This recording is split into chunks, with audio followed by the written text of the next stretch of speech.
Kung mga boxing fans natin dyan, boxing update po tayo. Kahapon po ay napalitan natin mga idol na si Cuadro Alas Casimero ay nanggigil dito kay Naoya Inoue, ang kanyang best friend na talagang gustong-gusto niya makalaban mula pa sa Bantamweight Division at ngayon ay nasa Super Bantamweight Division na mga idol. Ayon sa ating mga boxing fans ay talagang magandang laban daw talaga itong si Casimero at Naoya Inoue kung ito'y pagbibigyan talaga, no? At alam naman natin na itong si Casimero gigil at talagang gustong pataubin itong si Naoya Inoue.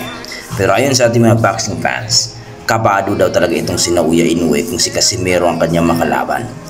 Kumbaga, may tulog talaga itong si Naoya Inoue pag si Casimero ang makakalaban niya. Kung maalala niyo mga idol, ayon kay Jerry Peñalosa, si Casimero lang talaga daw ang isang tao na maaring makatalo kay Naoya Inoue dahil makipag-engage daw ito at hindi daw natatakot. Kumbaga, yung pambubuli ni Naoya Inoue sa mga ibang boksingero, pagdating daw ni Casimero, hindi daw niya magawa dahil iba daw klase si Casimero pag lumaban sa lona.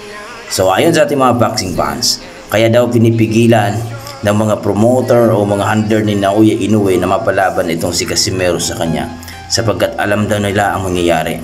Maaari daw matalo itong si Naoya Inoue. Hindi lang knockdown ang aabutin daw ni Naoya Inoue kay Casimero, kundi TKO daw talaga. Dahil ibang klase daw itong si Casimero. Kung halimaw daw itong si Naoya Inoue o monster, eto namang si Casimero ay talagang lalapain ka ng buhay. So kayo mga idol, ano masasabi nyo dito? Kabado nga ba? At takot nga ba itong si Naoya Inoue kay Casimero kaya hindi talaga matuloy-tuloy ang kanilang laban? Sa kabilang banda mga idol, isang Japanese na naman daw ang promoter ni Casimero mga idol ayon sa ating mga pinagkakatiwalaang source. Kumbaga mga idol, ayon sa ating mga boxing fans, baka daw si Masayuki Ito na naman daw ang kanyang promoter. So, well mga idol, gaya sinabi natin mga idol, kung yan ay masaya sila doon at alam naman natin maganda naman magbayad ang Hapon mga idol, okay lang. Pero ang problema kasi dito mga idol, kung kaya bang ng Hapon na mapalaban itong si Casimero sa mga world title fight.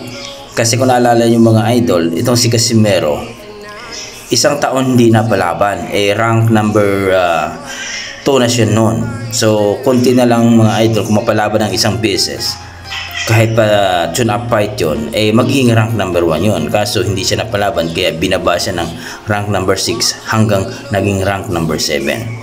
So kayo mga idol, mas maganda nga na bumalik ulit siya sa kanyang promoter na Hapon o mas maganda na makipag-communicate siya kay Sean Gibbon? So please comment down below mga idol para ating pag-usapan.